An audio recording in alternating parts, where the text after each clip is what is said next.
लोकसभेन ST रिजर्वेशनाचें bill येवपाचें आसलें, मात इंडिया एलायन्स आनी काँग्रेसीन अपोज केलें आनी बोबाळ जालो, ताका लागून हांव सुद्दां एडजस्ट करचें पडलें. पळय कितें आसा, सेंटराक कितें घडटा, कित्याक लागून जाला तें तांकां चड खबर आसतलें. पण एसटी रिजर्वेशन हो डिमांड जो आसा हो आमी विधानसभेन घातलेलो आनी तो जावपाक जाय.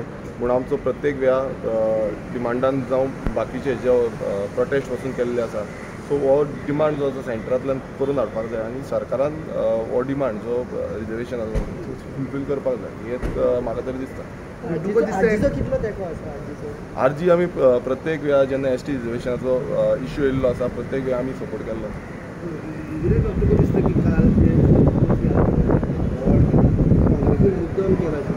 पळय तें तुमी सारकें काँग्रेसीक विचारचें पडटलें, काँग्रेसीच्या लिडरांक विचारचें पडटलें. आमी तुमकां सांगपाक शकना. तेंचे कडल्यान तुमी क्लॅरिफिकेशन घेया की बाबा कित्याक लागून त्या टायमार ते बोवाळ जालो, कित्याक लागून हें केलें. कित्याक आमी आमकां खबर ना त्या टायमार कित्याक.